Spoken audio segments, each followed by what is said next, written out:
3 ժամ, մինչ երկրպագուների հետ հանդիպումը։ Չես մոռացել սոուս ավելացնել։ Ոչ, ես կավելացնեմ սոուս։ 소스 넣었어? 응. 내가 소스까지 올릴게. Ավելացնել հավինի, սկսել սոուս, ավելացնել բանջարեղեն եւ միջուկ։ Հեշտ է այդպես չէ, կրկնել 100 անգամ։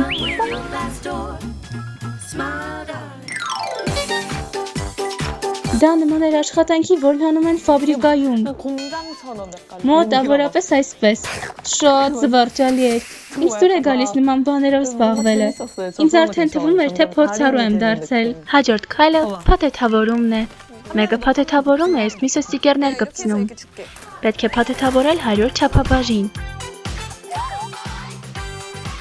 Իսկ նրանք խորամանկ են։ Աղջիկները բացահայտեցին նոր տաղանդ։ 공장이 되기 시작.